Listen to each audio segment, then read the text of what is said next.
Eliot, Clough, David Eickholt, Sean Bock here for you on this episode of Swarmcast on a Wednesday of Cy-Hawk Rivalry Week. Hate Week, otherwise known as here in the state of Iowa. All the way up in the northwest corner, down over here to eastern Iowa. Fans are donning their black and gold or their red and yellow for this week. And man, we were just talking about it before we started recording. The hate is real, even for us journalists who don't have anything really to do with the game other than covering it. So, you guys, how you feeling this week? I mean, Dave, you and I both were picking Iowa State going into this season. We're not really sure where we're at. Like, this is it's just it's going to be a wild game. Obviously, it's always going to be a rock fight between these two teams. How are you guys feeling going into this one, especially after week one and both of those two games for Iowa State in week 0 and week 1? It's kind of funny to me because you talk about how we don't have a lot to do with the game, but I just go back to the old quote, hate me or love me, you watched. Like the amount of times I've been tagged by Cyclone fans and random things on the game threads and stuff. Hey, man, it is what it is. This week's going to be really interesting. I think this is one of the more fun Cy-Hawk games that we've had in recent years. Kind of reminds me of 2021. Obviously, the stakes aren't that high, but I also think we really don't know how good Iowa is. I think we know a little bit more of what Iowa State is, and that's the intriguing part.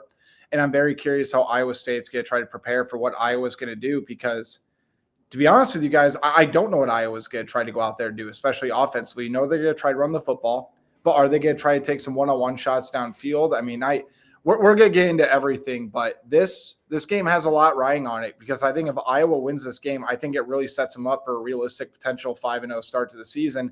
And if they end up going 5-0, I think we're talking completely different expectations for what this team could accomplish.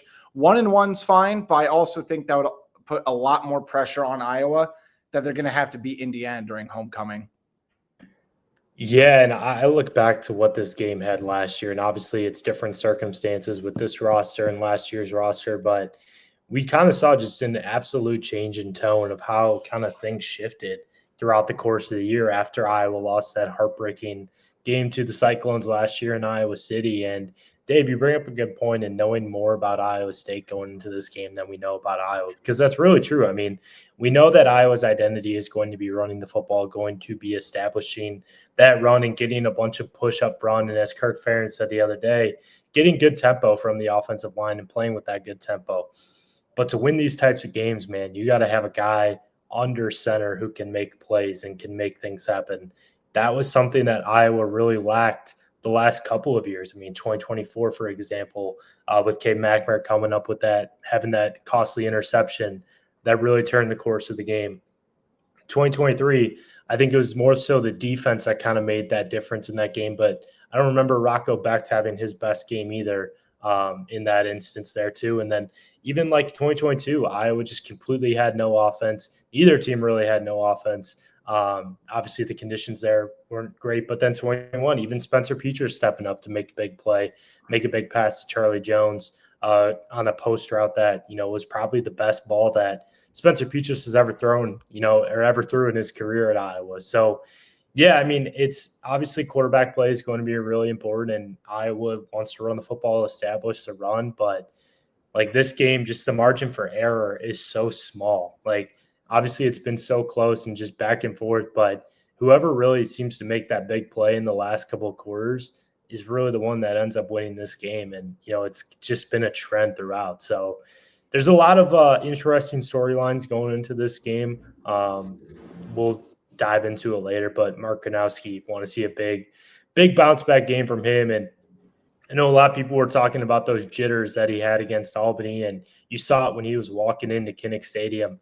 How does he handle that at Jack Trice, which is a pretty hostile environment, especially in this situation and against a unique defensive front that Iowa State has too, with that 3-3-5?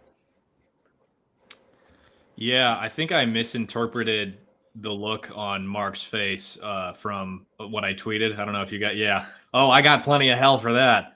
It looked like, I don't know. I don't know what I was thinking. But I understood your point. It did. I mean, I don't know, man. I saw it on the big board. We're up in the press box. What the hell do I know?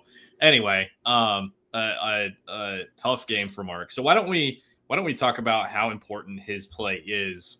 Let's start off with him in this pod. His play is this weekend because Sean, you mentioned the 3-3-5. One thing that Mark said yesterday is they're dropping 8. They're not dropping 7. They're dropping 8 in coverage. And what does that do? Does that afford Mark more time? Does that afford Mark the opportunity to run the ball? Does it put him in situations where he's going to probably maybe, turn the ball over? Like there's just a trichotomy, I guess, of ways that this can go, a variety of ways. Like does that favor? Because he hasn't faced a 3-3. Didn't he say yesterday, Dave, that he hasn't faced a 3-3-5 like in college? Not at a consistent or what did he say about that? Not at a consistent basis, but it's a scheme that defenses have run at times against them, but not as like an actual system that they go out there and do every single play. But again, at this point, man, like Mark's played enough college football. And remember, a lot of the pressure is on Tim Lester in this game too, in trying to instill a game plan, instill confidence into Mark Gronowski to be able to go out there and execute against it. Because we talked about in our preseason podcast, and I'll let Sean kind of talk about, the pressure and all that. The one game Tim Lester really wants back from last year is that Iowa State game, because he talked about going, I think he did it with Chad Leistikow. He talked about going for that kill shot and being 1 or 2 plays short. And he said, I'd love another crack at that defense. So you think that he's going to really have a couple interesting quirks within his game plan to really potentially go for that kill shot, because the importance of Iowa going out there, I think, scoring in that first quarter, landing that first punch, I think that's how you get Mark Gronowski to really, quote unquote, settle down and be in the system that they want to be able to run. But it will be interesting to see how Iowa decides to attack this front, because again, they're without running back one, Kamari Moulton, and I think without wide receiver run, I'm going to say Reese Vanderzee would have been wide receiver 1. I don't care if he was behind Sam Phillips in the depth chart. I think we all know he would have played a lot. So how does Iowa make up with those injuries, and how do they kind of attack the Cyclone defense? Yeah, and against this defense too, you need to have some balance. Mark talked about it yesterday, being like, okay, we want to establish the run. We want to be able to make plays on the ground and get things going on the ground and get that push up front. And then once, you have the safeties coming forward, you have everyone kind of coming forward ready to protect the run, how are you going to be able to get that ball over the top? Or how are you going to be able to execute over the top against this defense and some of these guys in the secondary? And I thought not to dive too much back into the Albany game, but yes, it's Albany. But, there were multiple chances I felt where the success rate of certain plays had Mark been able to hit those throws or make those throws would have been really high. And we would have been talking about a completely different performance from Mark Gronowski from Saturday against Albany. And I understand why it gives people a little bit of distress from that game, because it's like, oh, okay, deja vu. Here we go again, like a quarterback who can't make these plays. But Gronowski has shown in the past that he can make these plays, and he's done it on a much larger sample size than, say, Cade McNamara a couple years ago at Michigan. Like, the sample size is there. And I think for Iowa, like, to be able to connect on a couple of throws early on in the game is going to be so important. Like Dave mentioned, to get his confidence down, to get comfortable. But man, like, establishing that run, I think is going to be so crucial, and it's going to really tell of what this game is. Because as Kirk Ferentz said the other day, it's really feast or famine against these guys. Like, there are opportunities where you can make plays and, you can get things happen and move the ball. But man, it's like we saw last year in the second half, it was really boom or bust with some of those plays against that Iowa State defense. It was Caleb Johnson either running for, 20, 30 yards, or it was really nothing, like, for this offense. So you have to be able to make the playable plays. And I think that's going to be really crucial in this game, especially. And the fact that you didn't do it against Albany is not really, gratifying. But and this is like this game too. It's not one of those games where I think you can rely solely on your defense. And I think Iowa has a good defensive team, is a good base defense. But you don't have Jack Campbell out there. You don't have Seth Benson, like those guys who have really been key in this rivalry game before and really setting the tone and making those plays. From an outsider's perspective, you don't really know what Iowa has on defense. And I think Rocco Becht is probably the best quarterback that Iowa State has had in, a couple years in terms of Yeah, I'm including Brock Purdy in this. Like, I think Rocco Becht is the most like game-changing college quarterback that Iowa State has had, and he can really flip the game, with his play and what he's going to be able to do. And you have to be able to get pressure on him, because I was looking at Pro Football Focus yesterday. He's above 90 when the pocket is kept clean, and he's around like a 52 or 48 grade when the pocket is under pressure, which, I mean, the sample size for the pocket being kept clean is much higher. Granted, 19 for 20 against South Dakota. You're not going to have much of a dirty pocket there, but it's just really impressive to see what he's done with the clean pocket, and just makes it even more important for Iowa to be able to get into the backfield and be able to generate some pressure against an Iowa State offensive line that, I mean, I think a lot of people would say is really spotty right now.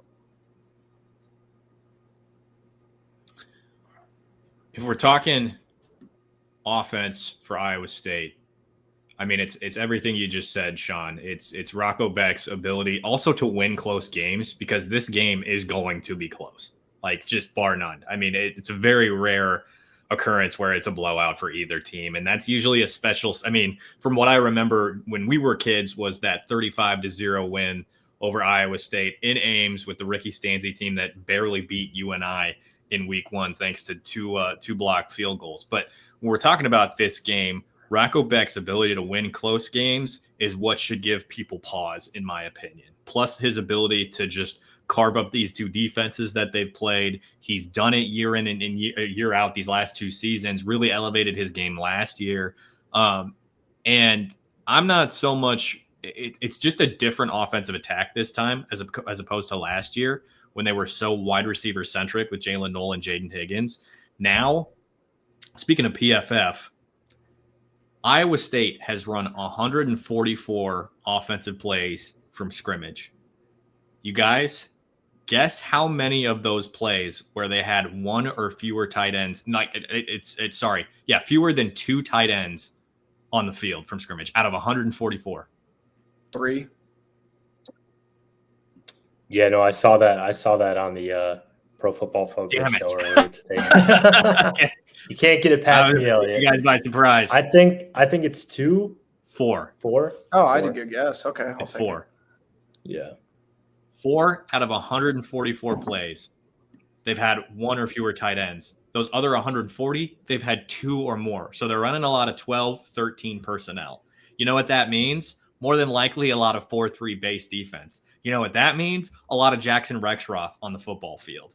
And that personally makes me nervous. Nothing specifically against Jackson Rexroth. It's that Leo linebacker position, just traditionally not as good in coverage. It's for run-based packages. You're not going to see, I mean, and maybe Seth Wallace switches things up, trusts Zach Lutmer in some of those scenarios to play cash. Maybe he switches Cohen and Zach at cash and strong safety because Cohen's a little bit bigger, right? Like, I mean, this is a real challenge for, I guess I meant Phil Parker, for Phil Parker and the Iowa defense. Like, I mean, how do you, because those are pass catching tight ends too. Like Ben Bramer is going to probably be an NFL draft. I don't know where he's going to fall in the draft. Yes. This probably whenever, but he's an NFL tight end, man. Like, how do you match up with that on top of the fact that Rocco Becht is such an experienced quarterback that has had success against this team and against a bunch of other teams? Like, this offense defense matchup for Iowa is not ideal in terms of those packages. And if you trot out the 4-2-5, they're just going to jam it down your throat with Aiden Hansen. Is it, what's his name? Carson Hansen? Carson Hansen. Oh, Carson. My goodness. I'm getting you guys suck. I know. I'm off my game. I thought of Aiden Flora. That's my bad. No, I know. Yeah, you completely threw me off with that because I'm like, wait, what? No. Sorry. I think it's interesting. And potentially, I mean, we haven't seen a lot of Abu Sama. And I mean, he wasn't very good against Kansas State. I don't know how he played against South Dakota, but like, I mean, it's pick your poison with this offense. I mean, the poison is you got to force Rocco Becht to make bad decisions. But if you remember last year, I think the thing that stood out to me was Rocco Becht's resiliency. And that's when I knew he was a really good quarterback. He had a horrible first quarter against the Hawkeyes last year. Under pressure, getting rid of the football. And the way he bounced back and led, obviously, the game-winning drive, but his efficiency throughout, it was really impressive to me. But again, I think that's where, if you're Phil Parker, are you going to put more focus on the tight ends, or you got to dial up some different blitz packages to try to make Rocco perform under pressure, maybe get a couple hits in the backfield. And the big thing that Seth Wallace talked about today, Eliot, in our Zoom press conference with him, he said Iowa needs to make Rocco Becht go through his progressions. They need to take away his first read. And I think that's a very, very critical thing, because I still think one of the most intriguing matchups about this entire thing is I think Iowa State's wide receivers are fine. Obviously, they've lost a lot compared to last year, but it's going to be Iowa State's wide receivers versus an unproven back end of Iowa right now. And if Iowa's cornerbacks show up and show out, if the safeties end up being able to at least contain some of the tight ends, who's going to win the matchup? So again, it goes back to kind of my opening soliloquy. Whoever wins this game is going to set themselves up for a potential special season, because I think if you look at Iowa State, like the confidence they can gain from this game going into the Big 12, if they beat Iowa, I think their expectation is to make the Big 12 title game. If Iowa beats Iowa State, they're going to go into every single matchup, at least throughout the next month, believing that they should be the favorite and they should be able to walk away with a win. But again, I think that's where it comes down to this. Can Iowa's defensive line get pressure on Rocco Becht? And is Rocco Becht going to take care of the football and do what he's done? It feels like time and time again throughout his career. And Sean, you mentioned it. He's the biggest game-breaking quarterback they've had in a long time. He's setting himself up to be potentially the best quarterback that's ever come through Iowa State. And that's crazy considering Brock Purdy was just a few years ago. But beating Iowa, getting to a 10-win season, getting to back-to-back Big 12 championship games, I think he's going to have a really strong case of being potentially one of the greats that has gone through that program. Yeah, and I think one of the things too that worries me a little bit about Iowa in this game, and putting all the focus on the tight ends and how you kind of go containing that. Iowa State's wide receivers aren't necessarily proven at the Power 4 level right now, but man, they got some speed there. Like those are like not Jalen Noel level, but like they have some pretty good speed in that receiver room. And I thought there were times last week for Iowa against Albany where Albany kind of was Albany, where they just missed throws and really wasn't able to execute. And Iowa was kind of like, okay, we kind of dodged a bullet there. I think there was one point where Albany completed like 6 or 7 passes in a row. Was it something like that? Yeah, it was during their scoring drive. The Jack Shields went like 6 for 6 for 70 yards. Then he completed the first catch on the next pass on the next drive. Yeah, and then the defense kind of hunkered down after that, but still, like, I thought there were some plays later on in the game where Albany just flat out missed because it's like, they're Albany. That's not really going to happen against Iowa State. And I know, like I said, those receivers are kind of unproven, but this Iowa passing defense is really going to have to step up in that regard, because those guys not only have those 2 tight ends in Gabe Burkle and Ben Brahmer, who are pretty dynamic, but man, those receivers, while they haven't really done much this year, especially those transfers that they got to kind of replace Noel and Higgins, like those guys are pretty good players, and have produced at a lower level. Obviously UCF still being a Big 12 team, but you get the point. So they have guys too that have speed at those spots, which makes it even kind of a tougher matchup. So there's a lot of depth there for Iowa State. It's just a matter of how they can kind of get those guys to produce and figure that stuff out. But yeah, it's just a very unique matchup for Iowa State because usually you're focused so much on the receivers for Iowa State. Now it's these tight ends that are a little more dynamic. I mean, yes, they had some of those guys in the last couple of years, but you have 2 pretty good tight ends right now in Gabe Burkle and Ben Brahmer that can really change the game. They go 4 deep there too, and that's something Lutmer talked about too. Like they're more than willing to throw in the 3rd and 4th string and make them pay. So I think that's a good point, Sean. But they will go beyond the first 2 tight ends.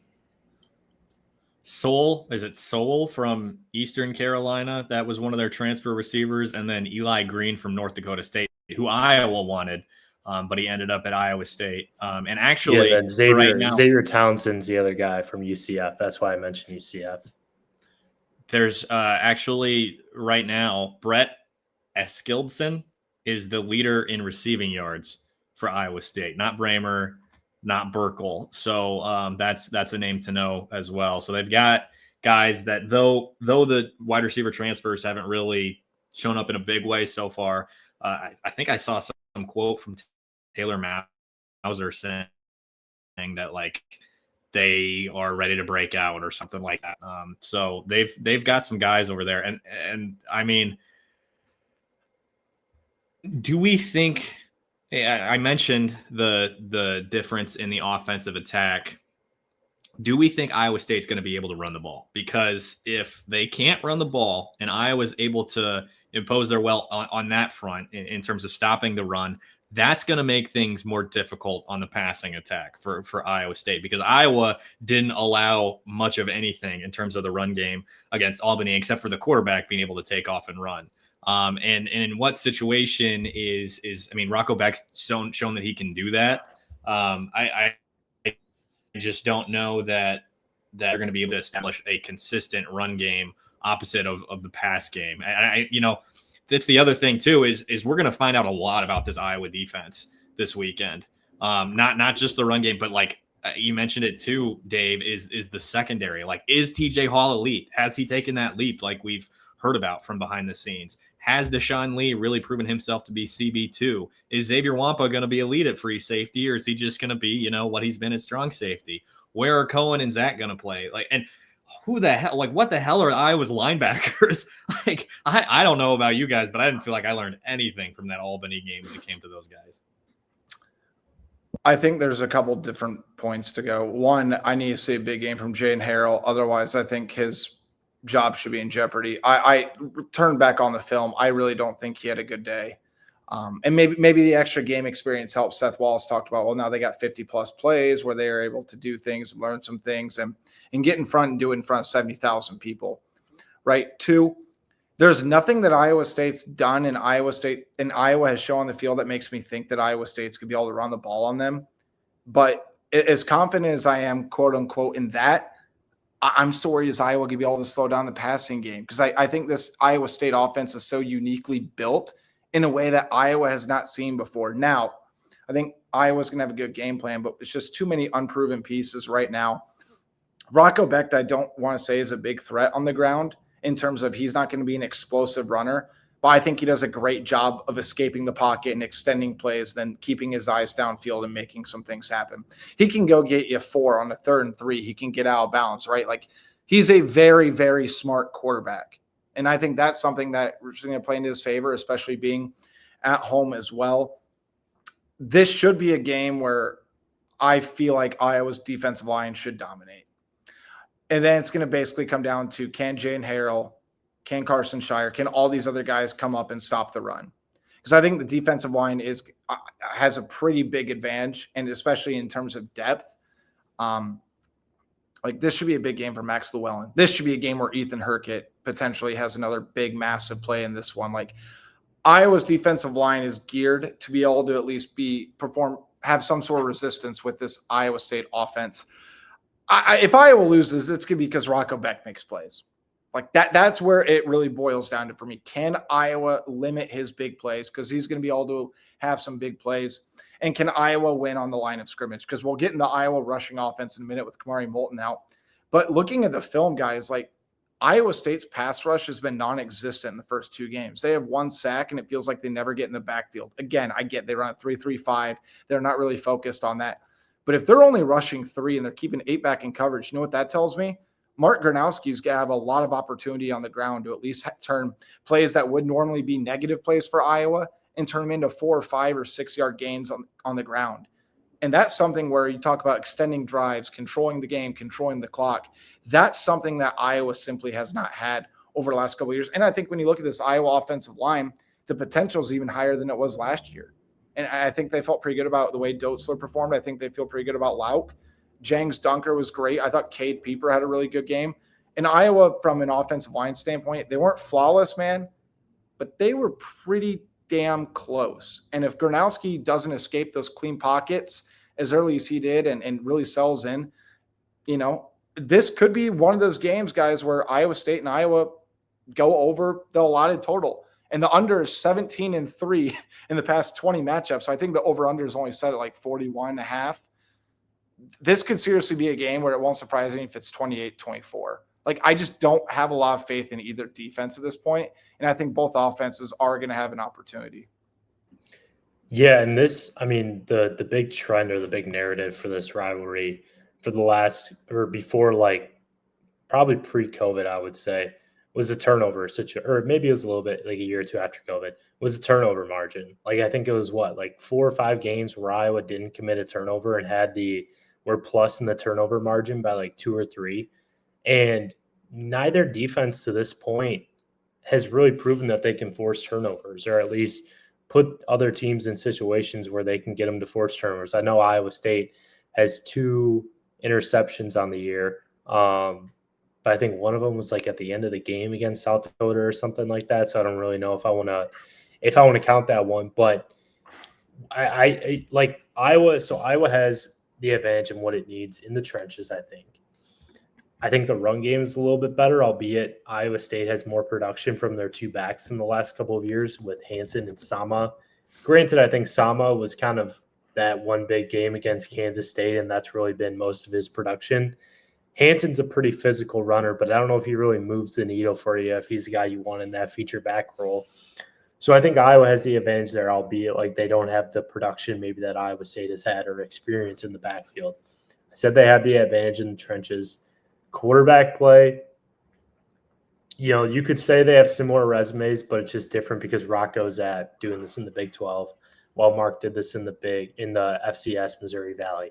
So it's a little bit off there. So Iowa has two of the 3 like advantages that I think are so crucial in this game. 2 of the 3. The one that's missing for me is that turnovers. Like, can they be a team that can create those turnovers and cause havoc? Because I think Iowa has relied so much on being able to force those turnovers and cause those turnovers that, like, that's just been kind of the story with this game, and they've been able to execute in that way. And with their defense being so locked down, like, we just really don't know about this defensive unit this year. And I think if they're able to force those turnovers and able to make plays on, that end, I mean, that was a big reason why Iowa nearly were so dominant in the first half last year against Iowa State, because they were able to really make those turnovers. And, it really hasn't been as much of a trend lately, but I think it's really still going to play a big difference on Saturday too, depending on which team can, kind of force the others to make a mistake. And, Iowa probably would have won that 2022 game too, had Monty Potabon been able to hold on to that football right at the goal line. So, that was make a huge difference. If we're talking about the 2 running games, juxtaposing these 2, Iowa State has played 1 more full game than Iowa has, and they don't have a single rusher over 100 yards at this point in time. Their closest is Carson Hansen, who's taken 25 carries for 90 yards. Their leader in yards per carry, that's an actual running back, is Dylan Lee, who's taken 13 carries for 81 yards and a touchdown, 6.2 yards per carry. So if we're comparing those 2, obviously we don't really know what Iowa's run defense is. I referenced it a little bit ago. It was awesome against Albany other than stopping the quarterback run, which was effective against Iowa's defense. If Iowa can really, truly establish the run, like, we're not talking to the effectiveness that they had against Albany, because that's just not realistic. Iowa State's better. They've got Dominique Orange. They've got Caleb Bacon, Cooper Ebel in the middle. Like, they've got dudes, especially relative to Albany. But this is where I think you start to find out if Iowa can pull this one off and potentially make it one of those high-scoring games. Because if you start to establish the run, then you get those guys creeping up, expecting the run, and then you can beat them over the top with play-action pass. That's where you start to establish some confidence in Mark Gronowski. And the last thing you want if you're Iowa State is a confident Mark Gronowski, because we've seen what that dude has done over 50 games, over 56 games. So that's where you start to think, oh, Dave might be right. We might be having an anomaly where you go with the over in the Iowa State game. There's also the possibility where you're running this 3-3-5 and Mark Gronowski is taking off and running the ball like more than he did last week, which of course makes you nervous if it's a quarterback. Mark, you got to learn to slide. But this might be a scenario where Mark leaves this game, and because they're running the ball so much, and maybe they win 1 or 2 matchups in an explosive, he doesn't pass the ball that much, and he finishes the game 10 of 16 for 120 yards and a touchdown or 2 touchdowns. And if you're Iowa and you pass the ball that little and he only racks up 100 yards, you still have to be happy with that, especially if they win, right? Like, that's a successful game for Mark Gronowski. So I think if you are Iowa, you do have like it's Iowa football, right? Run the damn ball. You have to run the damn ball in this football game if you want to win, and force Iowa State to be uncomfortable, Rocco Becht to be uncomfortable. Like, it's those two things to me are the main keys in this one. Get Mark confident, establish the run, make Rocco uncomfortable. And we're reiterating some points here, but like the run game, I think, to me, is the number one thing. Like, and honestly, like, losing Kamari sucks, obviously. There's no doubt about that. But the way Xavier Williams established the run last week, whew. Like, do you think he leaves this game as the featured back going forward, as the lead back for Iowa? Because what he brought to the table, like, TJ Washington seemingly was one missed tackle away from a big play over and over and over and over again. So does Xavier Williams break through and become lead back after this game? Especially, like, if he has a big game and Iowa wins, he's Iowa's top back until Kamari Moulton comes back, like, far and away. I think they start with TJ Washington. I think Xavier Williams ends the game. You talk about, like, winning the battle in the trenches. Who's the more physical runner of the two that we know of? Xavier Williams, who, we had 3 different players talk about how big his quads were, right? And the other part is, you're right. I think Iowa fans would love for Mark to go out there and sling, 200 yards, 2 touchdowns, get another one on the ground. And I'll tell you, man, you know what happens after that? Nobody gives a damn about what happened in week 1 against Albany. Like, all of a sudden, Iowa's offense is back. Iowa's being able to pass the football. All the criticism and all the thought pieces and all that, they don't mean anything if he goes out there and beats Iowa State. But the other part is, if Logan Jones wins the battle in the trenches with Dom Orange, there's no reason why Iowa's running game cannot average 5 yards a carry against this Iowa State defense. From what we've seen on film and what we know about right now, this should be a game where, as long as Iowa is competent passing the football and they don't stack 9 in the box, Iowa should have 150 rushing yards in this game, man. Like, it boils down to a couple little things. You got 200? I'm fine with 200. I was thinking about that, or 150, but I'm like, 150 a little safer, right? It's going to boil down to this. Can Iowa win the battle in the trenches? Can they make Rocco Becht uncomfortable enough? And can Mark Gronowski protect the football and just make enough plays to open up the run game? If that happens in this game, Iowa is going to win the football game.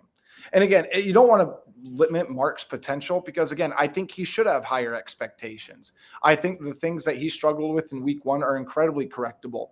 I think if he stays in the game for all 4 quarters, I bet he gets another passing touchdown and they do open it up a little bit more. He finished the game completing 6 of his final 7 passes. He had that great pass to Jacob Gill, went for 13 yards, got him inside the 5. I don't know how many Iowa – it's such a basic pass, but it's actually tougher than what people expect, especially when you're throwing across the body to the outside. How many Iowa quarterbacks have hit that in the past 3 or 4 or 5 years? Not many, if any. So, like, there were a couple little instances where you say, you know what? You can see it, and it boils down to this.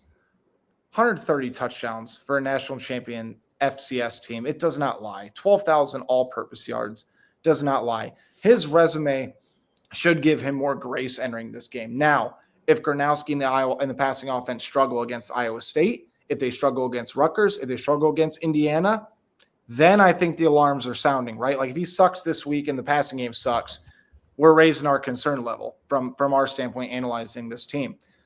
Guys, I don't give a crap if he sucks against UMass or Albany. He got paid to come to Iowa and to thrive on the opportunity to win games like Iowa State, Indiana, and the games in October and November, right? This is his first real test. How does Iowa's passing game look?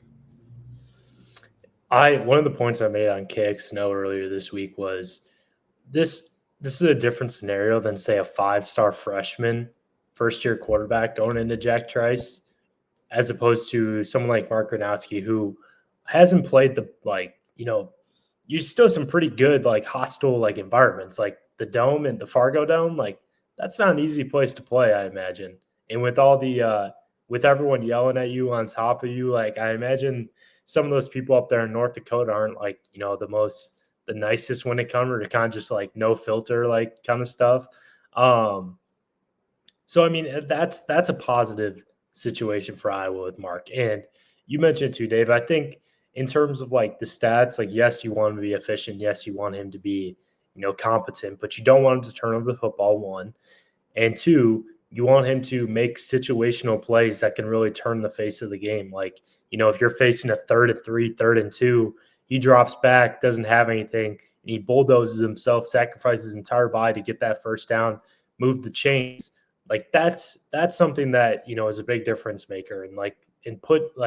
As Tim Lester has said too, like kind of doing the small things, like changing the protection on the offensive line based on what he sees, like doing those tiny little things too. I think we get so caught up with the stats, and yes, you want him to be efficient. Yes, you want him to be a reliable quarterback, have a really high adjusted completion rate, whatever.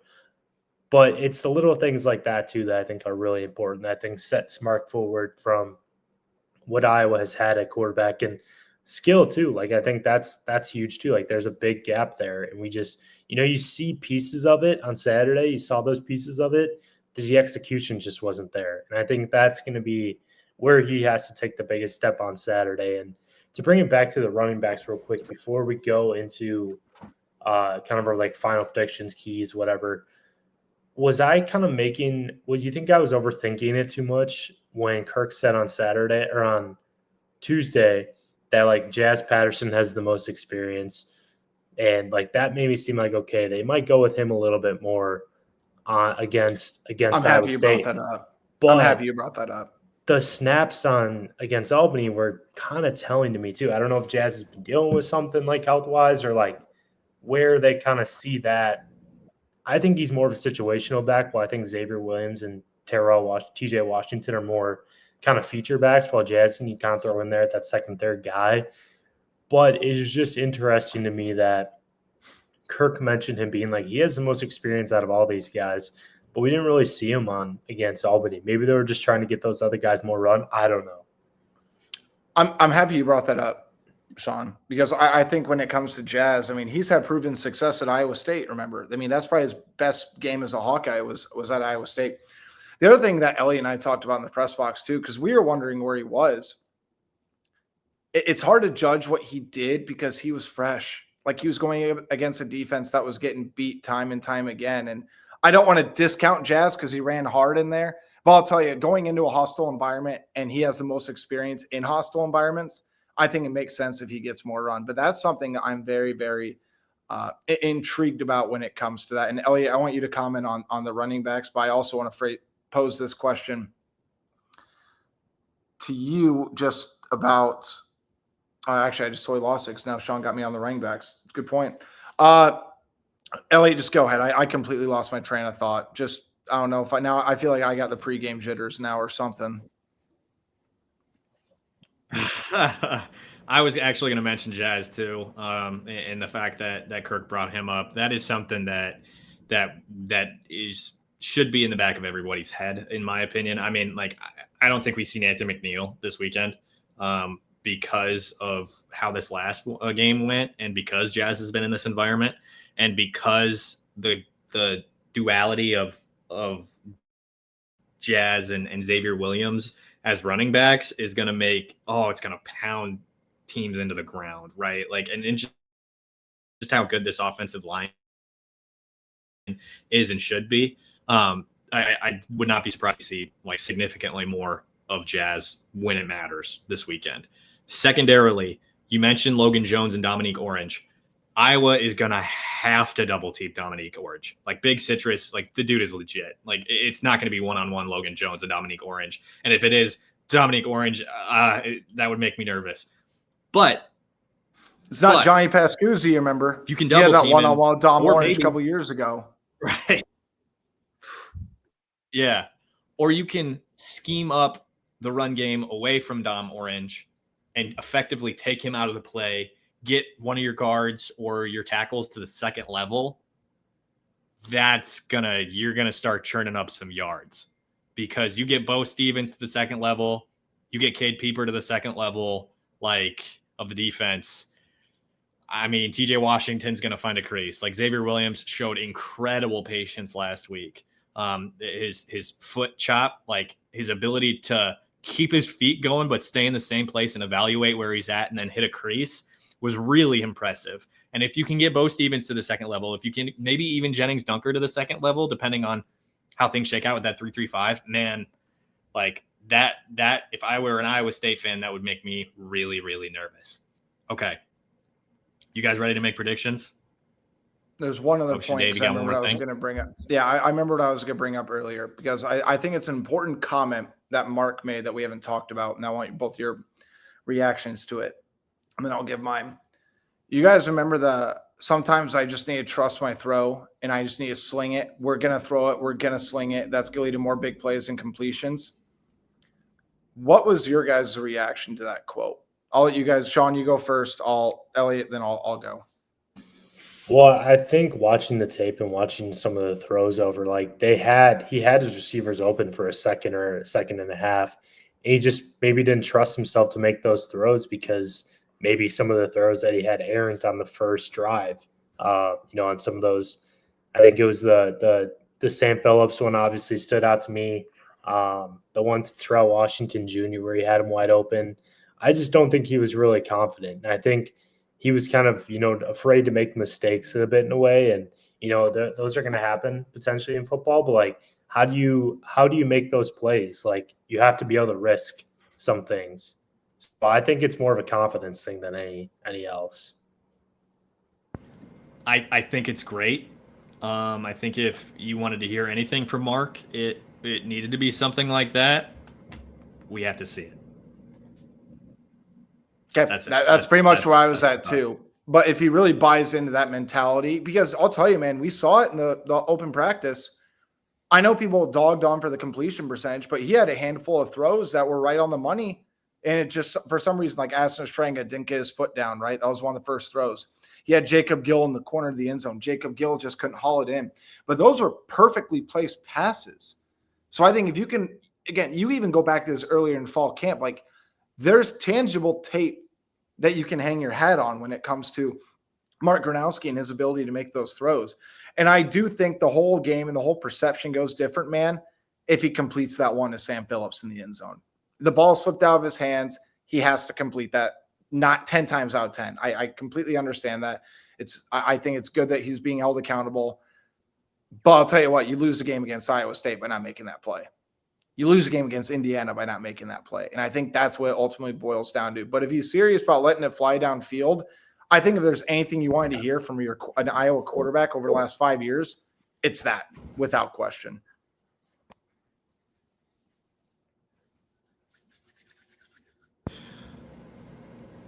Get the ball to Sam Phillips. Get the ball to Seth Anderson. Like, you have to get the ball in those guys' hands. Like, and maybe Caden Weegan in space too. That has to happen this week, bar none. And maybe the deep ball wasn't really there because who knows? Maybe Mark was hitting Reese Vanderzee on those deep balls, basically, and that was it in practice. Like we don't know. That's all we saw from the camp videos, right? Was RVZ beating Deshaun Lee deep. So who knows? I mean, I don't think you can blame losing Reese Vanderzee for the entire ineptitude of the passing game. No, totally. Anyway, it's a factor, but they have to be better. Without question, like it boils down to the fact that they have to be better. Sean, I'm going to let you start again here.